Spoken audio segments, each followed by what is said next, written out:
आवारा लड़की कविता जी जिस मोहल्ले में रहा करती हैं, उस मोहल्ले के कई प्रमुख लोगों के साथ औरतें भी कविता जी के घर आए हुए थे और अकेली कविता जी को घेरे खड़े थे। मोहल्ले से आए व्यक्तियों में से एक व्यक्ति ने कहा, कविता जी कितनी बार आपसे कहा है, आप अपनी लड़की को संभालिए या फिर मोहल्ला बदल लें, जिससे बाकी लोग तो आराम से रह सकें। पूरे मोहल्ले में गंद मचा रखी है, मोहल्ले का माहौल बिगाड़ रखा है। तो कविता जी ने कहा, अब क्या हो गया? और सब जानते हुए भी कविता जी ने अनजान बनकर पूछा। तो मोहल्ले से आई एक औरत ने इठलाते हुए कहा, देखो देखो, अनजान तो ऐसे बन रही हैं जैसे अपनी बेटी के कारनामों के बारे में कुछ जानती ही नहीं। तो कविता जी ने कहा कि फिर भी क्या हुआ? तो औरत ने कहा, कल उसने सरेराह मेरे बेटे को थप्पड़ मार दिया। यह कैसा तरीका है और उसकी इतनी हिम्मत कैसे हुई? अपनी बेटी को सिर पर चढ़ा रखा है, जो हम सब के लिए मुसीबत बनी हुई है। तो कविता जी ने कहा, बताया था उसने, आपका बेटा उससे छेड़खानी कर रहा था, गंदी बातें बोल रहा था। आपने अपने बेटे से नहीं पूछा क्या? तो महिला तुनक कर बोली, सुनो बहन जी, मैं मेरे बेटे को अच्छी तरह से जानती हूँ और मैं ही क्या, पूरा मोहल्ला जानता है कि मेरा बेटा कितना शरीफ है। आप तो कल आकर रहने लगी हैं इस मोहल्ले में। तो कविता जी कुछ कहना चाह रही थी, मगर इससे पहले ही मोहल्ले से आई दूसरी औरत बोल पड़ी, 2-3 दिन पहले वह मेरे हस्बैंड से भी पता नहीं क्या क्या अंट-संट बके जा रही थी और पहली औरत की हाँ में हाँ मिलाते हुए बोल रही थी। तो कविता जी ने कहा, आपके हस्बैंड ने नहीं बताया क्या? क्या बात हो गई थी? तो मोहल्ले की औरतों ने कहा, कैसी माँ हो तुम? अपनी आवारा लड़की को तो समझाया नहीं जाता और हमें ज्ञान दे रही हो। अरे कुछ तो शर्म करो। पहले हम सब लोग आराम से रहा करते थे, तुम दोनों माँ बेटियों ने यहाँ आकर हमारा जीना हराम कर दिया है। तो कविता जी को थोड़ा गुस्सा आ गया और मोहल्ले से आए लोगों से बोली, मैं अपने पति से अलग जरूर हुई हूँ, मगर मुझे व मेरी बेटी को कमज़ोर समझने की गलती मत करना, क्योंकि मैंने मेरी बेटी पूजा को भी यही सिखाया है कि गलत के सामने झुकना नहीं, उसका डटकर मुकाबला करना।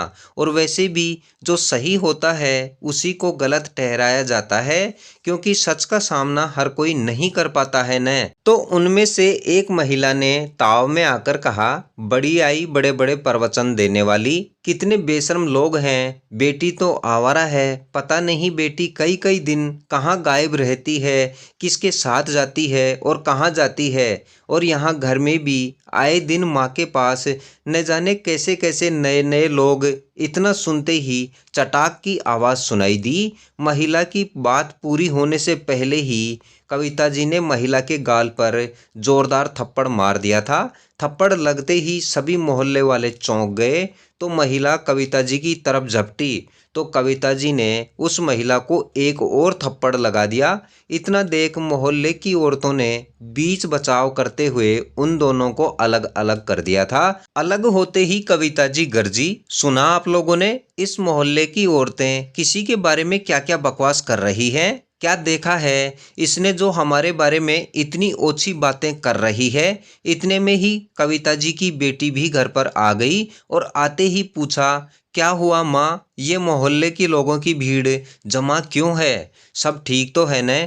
तो कविता जी ने कहा, बेटी ये लोग तेरी शिकायत लेकर आए हैं और मोहल्ले की औरतें बता रही हैं तुम कितनी बिगड़ैल और कितनी आवारा हो। तुमने इनके मोहल्ले के लड़के लड़कियों और पुरुषों को बिगाड़ दिया है। तुम्हारी वजह से इस मोहल्ले का माहौल खराब हो रहा है और यह सब हमें तरीके से रहने या फिर मोहल्ला खाली करने के लिए कहने आए हैं। कविता जी ने अपनी बेटी को व्यंग्य भरे अंदाज में बोला। तो मोहल्ले से आए एक पुरुष ने तैस में आकर कहा, आप लोग हम लोगों का अपमान कर रही हैं, जो बिल्कुल भी सही नहीं है। हम तो आपको समझा रहे हैं और आप हैं कि उल्टा चोर कोतवाल को डांटे। इतना सुनते ही पूजा ने गुस्से में आकर कहा, देखिए अंकल जी, बहुत हुआ। पहले तो आप मेरी माँ से तमीज़ से बात कीजिए और आप क्या कहना चाहते हैं मुझसे बात कीजिए। आए हैं हमें तमीज़ सिखाने वाले। अरे पहले अपने मोहल्ले में झांक कर तो देखिए कैसे कैसे ओछे लोग रहते हैं यहाँ। या फिर मैं आपको दिखाऊं आपके मोहल्ले में कैसे कैसे शरीफ लोग हैं। तो एक महिला बोल गई, अरे तू क्या दिखाएगी, तेरी वजह से ही तो पूरा मोहल्ला खराब हो रहा है। तो पूजा ने कहा, आप अभी रुको, मैं दिखाती हूँ तुम्हें तुम्हारे मोहल्ले की शराफत। और अपना मोबाइल निकाला और मोबाइल की रिकॉर्डिंग चालू कर दी। उसमें से एक लड़के और एक पुरुष की आवाज़ें आ रही थी जो पूजा को अंट संट बोले जा रहे थे। पूजा ने दोनों को समझाया भी बहुत, मगर वे नहीं माने। तो पूजा ने लड़के के गाल पर जो थप्पड़ लगाया था उसकी आवाज़ सुनाई दी। मोहल्ले से आए सभी लोगों के गले सूख गए थे। अब क्या कहें, कुछ समझ नहीं आ रहा था। तो पूजा बोली, अब क्या कहते हैं आप लोग। मेरे ख्याल से आप लोगों को अपने शरीफ मोहल्ले के शरीफ लोगों का पता तो चल ही गया होगा कि कितने शरीफ लोग हैं आप, जो ऐसे नमूनों की पैरवी करने आ जाते हैं। और अगर मैं अब भी जाकर पुलिस को यह सब कुछ सुना दूं तो आपकी शराफत का क्या होगा। आपके शरीफ लोगों को पुलिस अभी ले जाकर अंदर कर देगी। अब आपकी भलाई इसी में है कि अपनी अपनी शराफत का टोकरा उठाओ और दफ़ा हो जाओ हमारे घर से। मोहल्ले से आए सभी लोग सन्न रह गए थे और उस लड़के की माँ तथा उस व्यक्ति की पत्नी की तरफ घूरने लगे और बोले, यह सब क्या है, तुम बिना वजह किसी पर झूठा लांछन क्यों लगा रही थी। तुमसे अपने घर की कमी तो देखी नहीं जाती और दूसरों में कमियां ढूंढने आई हो दोनों। तो दोनों औरतें इधर उधर ताकने लगी।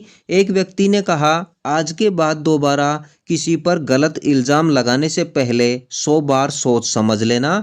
फिर वह व्यक्ति पूजा के पास आया और बोला, हमें माफ़ कर दो बेटी, हमें सच्चाई का पता नहीं था, हम इनकी बातों में आकर यहाँ आ गए, हमारी गलती है और हम बहुत शर्मिंदा हैं। और तुमने जो भी किया है वह बिल्कुल ठीक किया है और बहुत ही बढ़िया भी किया है। पर बेटा मुझे एक बात समझ में नहीं आई कि तुमने यह सब कैसे किया।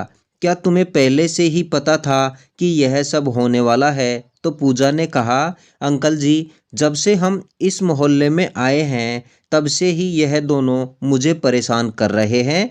आते जाते अंट संट बोलते हैं और बातें करते हैं कि कौन सा अपने बाप से जाकर कहेगी। बाप ने तो इसकी माँ को पहले ही छोड़ दिया है और 2-3 रोज़ पहले ही इन दोनों ने मेरा रास्ता रोक लिया और भद्दी भद्दी बातें करने लगे थे। तो उस वक्त मैंने वहां से चले जाना ही उचित समझा, मगर वापस आते वक्त मैंने पहले ही मोबाइल की रिकॉर्डिंग शुरू कर दी थी और उन्होंने फिर वही गंदी हरकतें की। तब मैंने यह रिकॉर्डिंग की थी और अगर मैं यह रिकॉर्डिंग नहीं करती तो आप लोगों को पता कैसे चलता कि इस मोहल्ले में कितने शरीफ लोग रहते हैं। पूजा ने अपने आंसू पोंछते हुए कहा।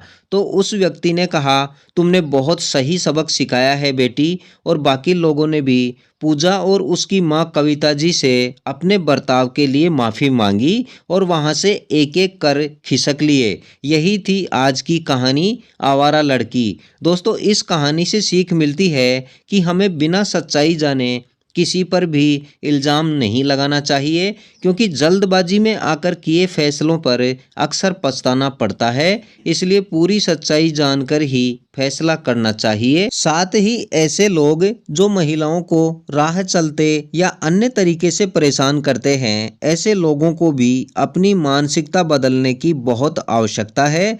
हर महिला किसी की बहन, किसी की बेटी, किसी की माँ और किसी की पत्नी होती है और सभी को सम्मान और इज्जत से जीने का अधिकार है। और महिला चाहे अमीर हो, गरीब हो, चाहे किसी भी उम्र की हो, हर महिला का सम्मान करें, क्योंकि जैसे हमें अपने घर की इज्जत मान मर्यादा प्यारी होती है, वैसे ही सभी को इज्जत मान मर्यादा प्यारी होती है। इसलिए महिलाओं का आदर ज़रूर करें और यह हम सबकी जिम्मेदारी भी है। उम्मीद है कहानी आपको पसंद आई होगी और इस चैनल पर नए हैं तो इस चैनल को ज़रूर सब्सक्राइब कर लें तथा इस कहानी के बारे में अपनी राय कमेंट कर ज़रूर दें और हमारे साथ इस कहानी में अंत तक बने रहने के लिए आप सभी का बहुत बहुत धन्यवाद।